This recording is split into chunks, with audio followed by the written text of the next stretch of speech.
Hi everyone, আমি রূপম চলে এলাম নতুন ভিডিও নিয়ে। আরো একটা নাটক দেখলাম এবং এই নাটকটার যা স্কেল, ওফ, জাস্ট দিল খুশ কর দিয়া। তো এখন আমরা কথা বলতে এসেছি জান আমার নাটকটা নিয়ে। নাটকটায় মুখ্য চরিত্রে আমরা দেখতে পাচ্ছি নিলয় আলমগীর এবং সাফা কবিরকে। এছাড়াও আরো অনেকে রয়েছে এবং নাটকটা ডিরেক্ট করেছে মোহাম্মদ মিফতা আনান। মোহাম্মদ মিফতা আনানের অনেক নাটক আমি সত্যি কথা বলতে দেখেছি, বিশেষ করে 2023 সালে। তখন অনেক নাটক দেখতাম, রিভিউও বহুত করতাম অনেক নাটকে, তো তখন অনেকগুলো কাজ দেখেছি। গত বছর খুব একটা দেখা হয়নি এবং এই বছর আই থিঙ্ক মোহাম্মদ মিফতানের এই কাজটাই দেখছি। আগে যাই না দেখেছি কিনা, দেখলেও হয়তো মনে নেই। ঠিক আছে, তো এই নাটকটা জান আমার শুনতেই মানে টাইটেলটা শুনলেই বুঝতে পারবে যে একটা প্রেমের গল্প।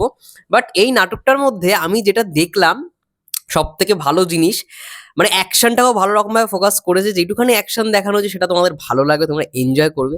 এবং যেরকমভাবে যে স্কেলে শ্যুটটা করা হয়েছে না, যেটা সব থেকে বড়, মানে একটা আহ, মনে হবে যে একটা প্রিমিয়াম ব্যাপার কাজ করছে না নাটকের মধ্যেও। মানে তুমি বুঝতেই পারো না যারা নাটক দেখছো, মনে হবে একটা সিনেমার যেরকম গল্প হয়, সিনেমার যেরকম স্টোরি লাইন হয়, ঠিক সেরকমভাবেই এগোচ্ছে।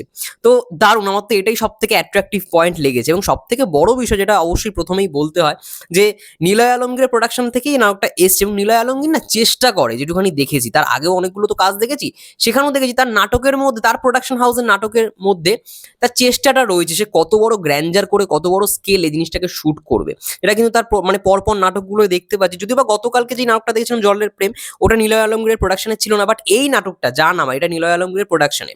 আমি যখন একটা সিএমবির ড্রামা দেখি, মানে সিএমবি থেকে যেই ড্রামাগুলোকে আর কি পাবলিশ করা হয়, সেগুলো তো খুব বড় স্কেলের হয় না, ওদের বড় প্রোডাকশন হাউস। তো সেই অনুযায়ী যেই প্রিমিয়াম ব্যাপারটা কাজ করে ওই নাটকগুলো দেখার সময়, আমার সেম টু সেম এই নাটকটার ক্ষেত্রে আমি সেই প্রিমিয়াম ব্যাপারটা পেয়েছি। মানে এক একটা সিন দেখবে যে সাফা কাবির এবং নিলয় আলমগীর তারা সমুদ্রের ধারে বসে রয়েছে, আই থিঙ্ক ওটা কক্সবাজার। তো সমুদ্রের ধারে বসে আছে, যেই রকমভাবে স্কেলগুলোকে দেখানো হয়েছে, কালার গ্রেডিং এর কাজটা এত সুন্দর হয়েছে, মনে হচ্ছে আমি একটা সিএমবির প্রজেক্ট দেখছি। সিএমবির মানে একটা ভিজুয়ালাইজেশন থাকে, ঠিক আছে, সিএমবির যে কোনো নাটকের মধ্যে। তো সেই সমস্ত কিছু, সেই প্রিমিয়াম ব্যাপারগুলো আমি এই নাটকটার মধ্যেও পেয়েছি। দারুণ, এখান থেকে বোঝা যায় যে নিলয় আলমগীর তার প্রোডাকশন হাউসে, নিজের প্রোডাকশন হাউসে চেষ্টা করছে একটা বড় কিছু করার। মানে আস্তে আস্তে করে নাটকগুলোর মধ্যে একটা বড় স্কেল দিয়ে, বড় স্কেলে শুট করে জিনিসগুলোকে পাবলিশ করা, এটা খুব আমি অ্যাপ্রিসিয়েট করব। এবং এই সিনগুলো আমি তোমাদের দেখাচ্ছি, এখানে প্রেমের দৃশ্যগুলোকে মানে এত সুন্দর করে শুট করা হয়েছে। এই জায়গাটা আমি তোমাদের দেখাচ্ছি, ওয়েট। এই যে এইখানে ওরা দুজন বসে গল্প করছে। আজিরা কথা কই নাই। সাফা কবিরের মানে ডায়লগ গুলো বেস্ট, আমার কোথাও কি ডায়লগ গুলো বেস্ট লেগেছে। যাই হোক, এখন ব্লার হয়ে যাচ্ছে, আমি আরেকটু যদি সামনে থেকে ধরে দেখাতে পারি। এই সিনগুলো বেশ ভালো, বেশ মানে আমার জীবনের শেষ হিস্সা এটাই। এই দৃশ্যগুলো তোমরা দেখতে পারবে, মানে খুব ভালো ফ্রেমগুলোকে খুব ভালো রকম ভাবে নেওয়া হয়েছে। এবং এখানে আমি অবশ্যই ক্রেডিটটা একটু পড়ে নিই। সিনেমাটোগ্রাফির কাজ করেছে নাইম ফৌদ, এডিটিং কালার করেছে আরিফিন সরকার, সিঙ্গার ইমরান কনা অ্যান্ড মৌসুমী। আচ্ছা, এইখানে বলে রাখি নাটকটার সময় একটা গান রয়েছে, গানটা ফ্যাবুলাস, ফ্যান্টাস্টিক একটা গান, ঠিক আছে, একটা রোমান্টিক গান রয়েছে। গানটা এইখানটা মনে হয় আমি চালিয়ে শোনাচ্ছি, এইখানটা গানটা রয়েছে, বেট। এই যে আহা, বাহ, কনা আপু এবং ইমরান মাহমুদুল, আহা,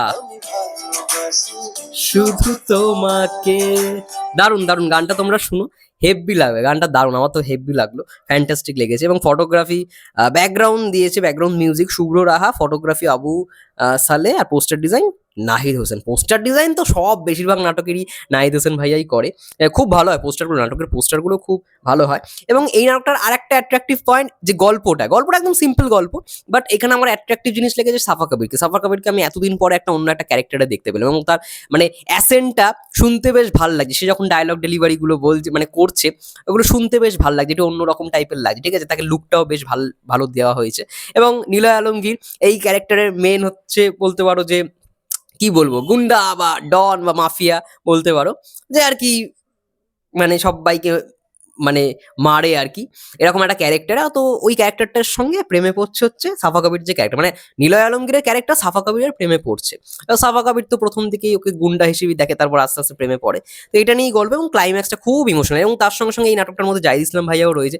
জাহিদ ইসলাম ভাইয়া সব সময় নিলয় আলমগীরের মানে আগেও দেখেছি গুন্ডা নাটকে, মানে একটা টাসেল ছিল, গতকালকে জলের প্রেম ওই নাটকটাও দেখলাম, ওখানেও টাসেল ছিল, আবার এইখানেও দেখলাম একটা টাসেল জাহিদ ইসলাম ভাইয়া রয়েছে। বাট হেভি জাহিদ ইসলাম ভাইয়া যেরকম ভাবে ও চিল্লে কথা বলে, লাস্টে একটা মুহূর্ত রয়েছে, লাস্টে না যখন এখানে একটা সিন রয়েছে একদম ফার্স্ট, মানে ওই যখন জাহিদ ইসলাম ভাইয়ের ইন্ট্রোটা হয়, বলছে যে হ্যাঁ এখন খাই দিচ্ছে, পরে তো খেয়ে ছেড়ে দেবে, এরকম একটা ডায়লগ রয়েছে, তখন যেরকম ভাবে চিল্লিয়ে চিল্লিয়ে বলছে এই, ঠিক আছে, ওই জায়গাগুলো মানে দেখতে হেভি মজা লাগবে, ঠিক আছে। এবং শেষেও একটা সিন রয়েছে, অ্যাকশন সিন রয়েছে, ওটা তো আরো মানে বেটার। আমার কোথাও গিয়ে মনে হয় যে নাটকে ভাই এরকম অ্যাকশন তো খুব কমই হয়ে থাকে, তো সেই জায়গাতে একটা ভালো একটা আমি নাটক কোথাও গিয়ে উপভোগ করলাম।